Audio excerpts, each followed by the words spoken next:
Welcome to the Rainmaker Multiplier on Demand, a podcast for leading financial professionals, or rainmakers, and their teams that offer support for securing a successful future. From marketing help to staffing structure, listen and subscribe for actionable insights from advisors and skilled professionals alike. Get ready for Coffee Break with C2P as Jason talks with LaCivita and Greg Dillon about going beyond career paths and leveraging the team. Without further ado, here's Jason, our founder and CEO. Take it away. Thanks, Chelsea. Yeah, this'll be fun. This is in preparation for the live training that we're going to be doing May 14th and 15th on practice management, which the name is the teamwork movement. It's kind of a little bit of a fun story. The teamwork movement is something that Gina Pellegrini and I developed many years ago, like 10 plus years ago. And it was different tools and concepts that we were using at that time, 10 plus years ago at JL Smith, and different things that she taught different business owners, financial advisors to use in their practice to run their teams more efficiently. And it kind of just, as we grew, we kind of, I don't know, it kind of fell to the wayside. It kind of, the e-learning modules were there, but we really didn't talk about it too much. A lot of our firms started running on EOS and using different tools and concepts. Some of the old we still continued with. And then more recently, Rob and I have been teaching the advisor career path and compensation programs as a 2-day training. And then what we found ourselves doing is teaching a lot of the other tools and concepts that we do that really are beyond career path or compensation, and talking a lot and answering tons of questions during those trainings. So we decided, you know what, let's just not make it career path and compensation for this 2-day training that we're doing on practice management. Let's pay homage and let's actually bring up visuals and let's show some of the different tools and concepts and programs we're running to run our practice as efficiently as we can, that we were talking about already and getting tons of questions on already. So we really redesigned and rebranded the career path and compensation training to now be the teamwork movement, which we're going to teach May 14th and 15th. And Rob, I would probably say that half of the content is going to still be around career pathing and compensation, both for advisors as well as the rest of the team members within your organization. But we'll be layering on a multitude of other things. Rob, do you want to speak to some of the other things that we've been pulling together that we'll be covering in that 2-day training?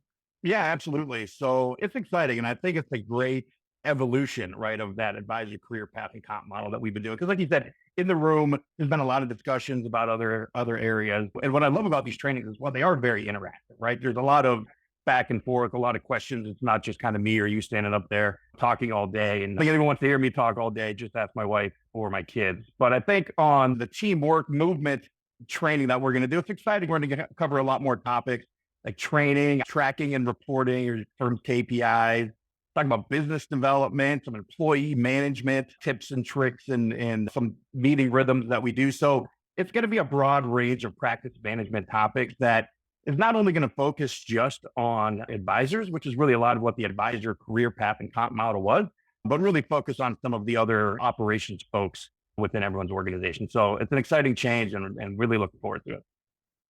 Yeah, Greg, you're the integrator. You guys are running on EOS. And so you're the integrator. Basically, all the other leadership team members report up to you. I know at OneTeam Financial, and you guys, let's just talk about the career path component for a moment before we go deeper on some of the other tools and concepts and programs that we'll be covering in depth on May 14th and 15th. But Greg, just talk about career path a little bit and how that's been for you guys implementing what you've learned through the advisor career path and compensation program. Yeah, I'm a bit of a slow learner, so it took me a little while to embrace the career path, but I'm very happy that we did. because looking back to some of the mistakes that we made, specifically around hiring advisors or future advisors, for a while, I was kind of the poster child of what not to do. But just having that structure in place to be able to show somebody, here are the different rungs on the ladder, and here's the opportunity that you have in front of you. That's led to two folks that we hired recently, one straight out of college and one who was at Edelman, which is one of the largest RIAs in the country. And candidly, I don't think we're making those hires unless we laid out, here's what your future can look like. Here's the criteria that you need to hit in order to advance along that career path. And Jason, I know you and I have talked about that 10,000 hour rule. And one of our core values at OneTeam is hungry and driven. So in my mind, there was kind of like a timeline. You had to be in an operations seat for X amount of time. Then you progress to a power planner for X amount of time. And we talked about the 10,000 hour rule, and specifically with the hire that we made straight out of school, he seemed to fit our core value perfectly of hungry and driven. This guy was taking a full course load at Rutgers while working a full-time construction job while he was in school. So we knew the guy had work ethic. And when I shared with him that 10,000 hour rule, former athlete, he wants to win. He's like, I'm going to move up this career path a lot faster than I could if I just worked that 40-hour week. So I think it's been instrumental in our hiring process, specifically around people that strive to be advisors or even owners down the road. And I'm looking forward to seeing what the teamwork movement has to offer for some of the other roles, the non-client facing roles and the operations roles. Greg, why don't you explain, how do you explain the 10,000 hour rule to a young budding professional that's joining your organization, that you want to kind of set the bar what it's going to take to get their way to where they can sit with clients on their own and start making more meaningful compensation for themselves as well? Yeah, so you're the one that shared with me. I believe it was Malcolm Gladwell that said, you need 10,000 hours in order to become an expert in something. So we share with folks, you really need 10,000 hours before you're going to be sitting in front of a client and delivering on a financial plan or doing that discovery meeting. And it's up to you how quickly you get through those 10,000 hours. So if you're working 40 hours a week, it might take you 3 years to progress to that next rung of the ladder. But if you were going to spend all your waking hours studying for the requisite exams, memorizing scripts, doing all the other things that we have as criteria in order to move on to the next rung, then you can get it done a heck of a lot quicker. Yeah. And actually, too, just from a math standpoint, right? 40-hour work week, 50 weeks in a year, it's about 2,000 hours a year. It would take them about 5 years if they're just kind of punching the clock. But listen, all the reading, all the learning, all the courses, licenses, designations, everything that they're doing outside of the normal work week, that counts, right? Towards working towards that 10,000 hour rule. But absolutely, they can advance up. You know what I've also kind of found, Greg, is the 10,000 hour rule is also, I think, very relevant to the timeline of when somebody could make it to a partner level of the firm. Because it might take, like, again, a kid out of college might take 10,000 hours to get to the point where they're a full-fledged holistic wealth manager that can sit with a client and take them through the process nuts to bolts and deliver good quality advice on their own. I think it's another 10,000 hour of being a lead advisor where you can earn your way up to a level where you could be a practicing partner of the firm or earn your way to an opportunity towards equity. So I think just setting those parameters and giving them visuals and like a clear path of what it could look like. If you look at industry averages of how long it takes to become a partner, it actually is a little bit more than 10 years. So I think it falls right in line with that methodology. Yeah. And I think it's important to continue to talk about that career path, right? So we use it, and I've given this example before, we use it in our interview process, right? And it is an incredibly powerful tool when you talk about the career path with a candidate. I had one person tell me, I just went through the career path and we were about 15 minutes into the interview and he said, I'm in, right? So he was already in after just going through the career path, right? So it's a powerful recruiting tool but also keep it in front of the team, right? If you're doing quarterly conversations, annual reviews, let them know where they're at and let them know what they need to achieve to get to that next round. I would imagine it's a differentiator too. I fortunate enough that I haven't had to interview at wirehouses and things like that, but my guess is that, these candidates are meeting with either the recruiter at the firm or the HR person, or even if it's someone in an advisor seat that they're meeting with, no one's laying out that career path for them. Right. They're talking about, here's what your role is, here's what your day-to-day looks like. And if you do a good job, maybe you can make more money, but they're not laying out a clear career path. And I think that's, like I said, a big differentiator. Yeah. And one of the other things we'll cover in that training is compensation, right? And really the ability, and Rob, you could maybe speak to this a little bit, of like, what's some of the things that you've observed since we have transitioned from paying our advisors on the grid, where they get a percentage of the total revenue that their book of business generates, to flipping it over to a base salary with a monthly sales bonus and a quarterly profitability bonus. We call it SITO, stake in the outcome, based on the success of the company. What's been some of the things that you've observed, Rob, since we've made that transition? Yeah, the biggest thing really is just coming together and working together as a team to hit our quarterly financial goals, right? That profitability payout, taking the outcome.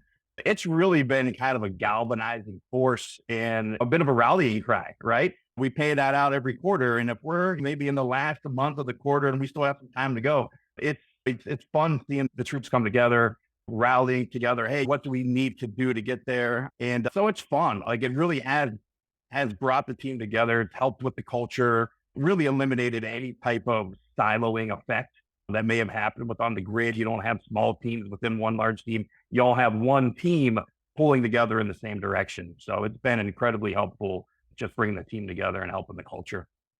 Yeah.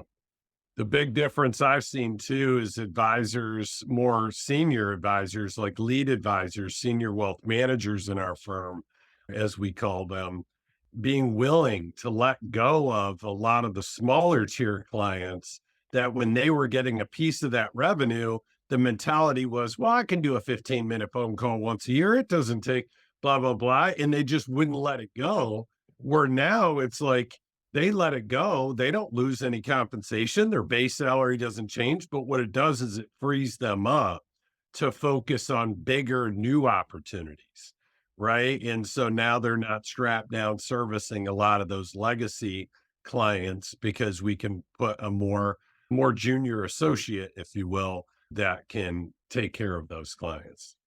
Yeah, let's talk about some of the other things. I know Right Fit Advisor, which is an e-learning module that's available for everyone on how to hire, onboard, and train an advisor. It's a process that is built out into a course curriculum and online e-learning. We're going to cover that a bit as well in the 2-day training. And we're also going to cover the hiring advantage, which is a very similar hiring, onboarding, and training process that Gina Pellegrini and I built together. Mary Sturck really pioneered the hiring advantage, the Right Fit Advisor. Gina and I built out the hiring advantage, which is hiring, onboarding, and training operational team members. So, Greg, just in your experience and your practice, what have you noticed is kind of some of the best practices that you've implemented as you've been hiring, onboarding, and training new advisors into your firm? Yeah, I mean, you mentioned e-learning module, that specific one, but one of the things for us is really leaning on C2P as far as a lot of the education goes. So using those e-learning modules, sending the advisors, we've got a whole host of them going down to the tax management journey, going to the bucket plan 1.0 and eventually the 2.0. Those are great things for learning the bucket plan planning philosophy, different ways that we differentiate our firm through tax management. But there's no replacement for mentorship.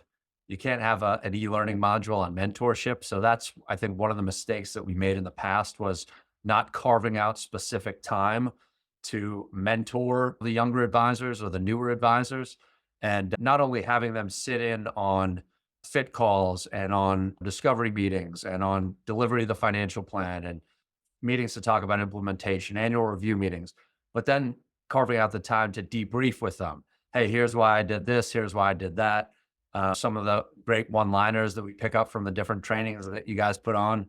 That's stuff it's difficult to get out of a textbook. It's difficult to get out of any type of online training. So I think that's been a huge help.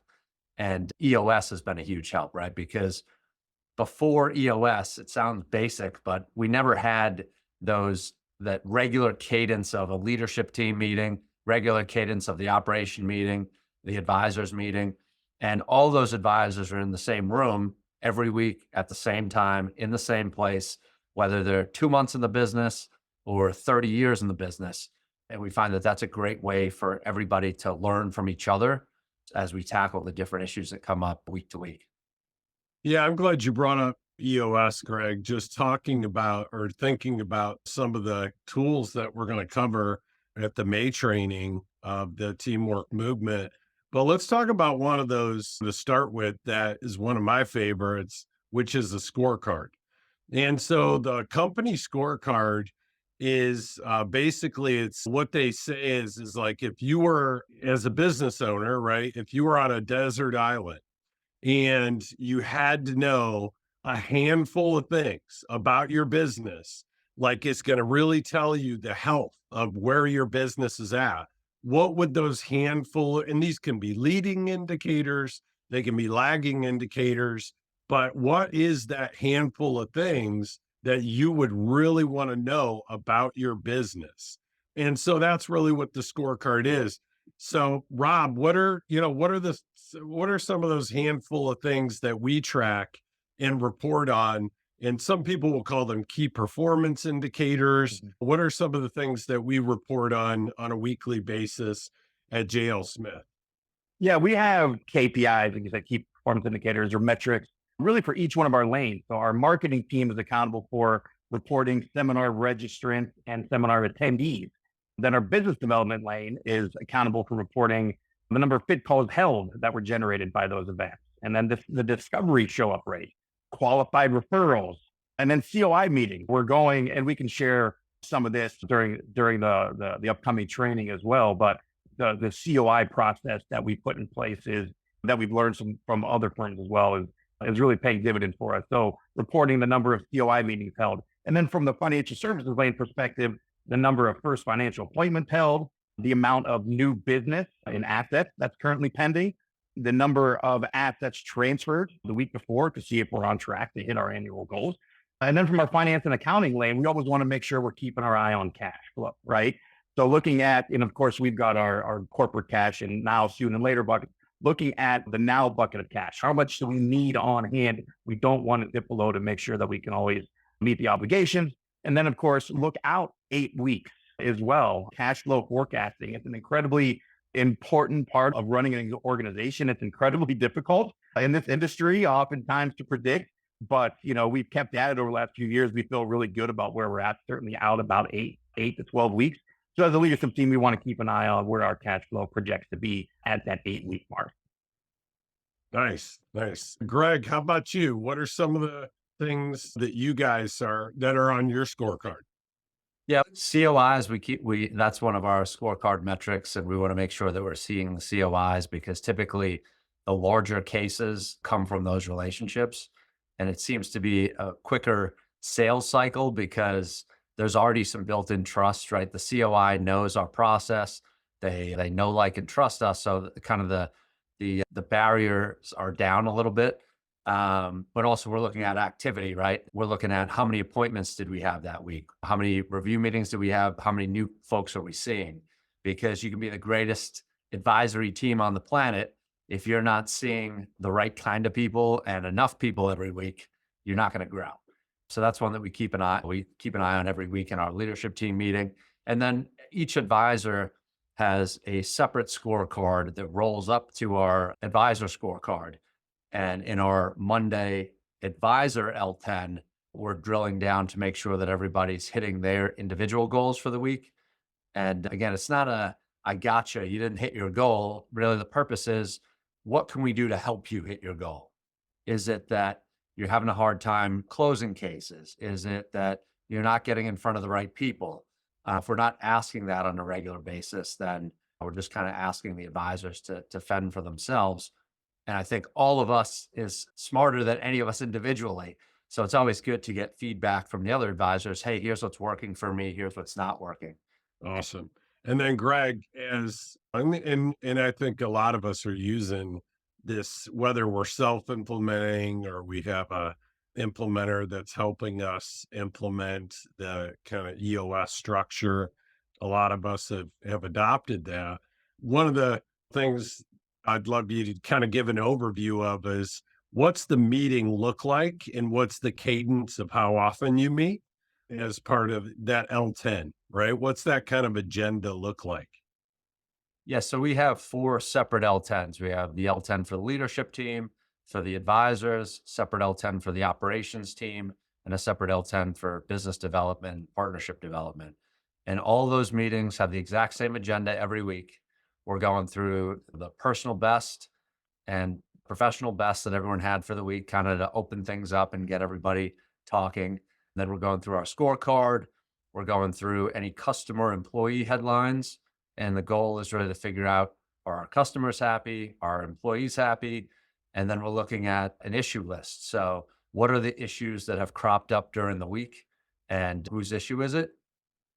What do we need in order to solve that? And that's really the forum to go through those issues, is in that L10 meeting. And like I said, it's the same time, same place every Tuesday for our leadership team. And it's been a great tool for me because I'm the implementer, but I'm also an advisor and I'm also mentoring our younger advisors. So it's been a great tool for me. When certain issues come up, I say, okay, let's bring it to the L10 meeting, right? It's a bit of a time saver selfishly, but also it's much better that we're solving these issues as a team rather than having these one-off conversations. Much more efficient, benefits everybody. That's great, Greg. And you've mentioned mentor, that word, a couple times. And I think it's probably a good opportunity to give a little bit of overview. And it's something we're actually formalizing and documenting and building out at JL Smith right now to share with the rest of the C2P community, where every employee is going to have a mentor that they're assigned, that in a mentor-mentee type of relationship. Every employee will have a mentor. A mentor is someone that you can go to teach you how to do exactly what you want to do. They're not a trainer, but they're someone you can go to more impromptu to ask questions. You can also mirror them and watch them work to learn how to do by doing, right? Watching them do it and learn how to do it. Like a second chair to a first chair, that is a mentor-mentee relationship. It's more of an organic one. But we're going to have every employee have a mentor. We're going to have every employee obviously has a manager. Who do they report to? Who holds them accountable? And so on. A manager is kind of self-explanatory what the role is there. And then every employee is going to have a trainer.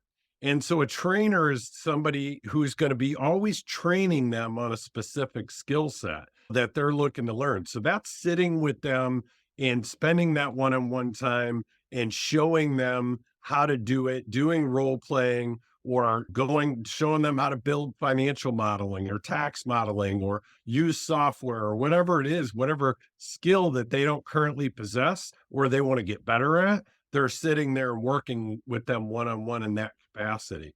So a little different what a mentor is versus a manager versus somebody who's providing training to them. And that will evolve over time. You get trained on one thing. Now you have someone else training you on something else, but a different role than a mentor or a manager. And what that leads to is, like, Rob, I'd love you to talk a little bit about the accountability chart and how we use responsibility agreements to determine who's doing what, which ultimately they're accountable for based on what responsibility agreements they hold. Their manager holds them accountable, but they're also going to have different trainers within the organization. Like, for example, you as an entrepreneur financial advisor, you might bring on a new client service associate. You can have your operations people provide the bulk of the training for that client service associate, but you may want to act as a mentor, and you may or may not be the manager, but just kind of determining that accountability and responsibility amongst the group, amongst the team to develop the new talent that's entering the organization. But Rob, talk a little bit about a responsibility agreement, how that relates to accountability chart. Yeah, absolutely, Jason. So what we do, certainly as we're onboarding, hiring and onboarding new employees, new team members, we have what's called a position contract. And that position contract is made up of each individual responsibility agreement. So that responsibility agreement will be specific to what they're really tasked with doing, their day-to-day job. So for example, let's take maybe a client service associate. They may hold several different responsibility agreements, right? Maybe like pre-appointment, post-appointment, new business processing, client administration. Those can all be separate responsibility agreements that make up their position contract for their client service associate role.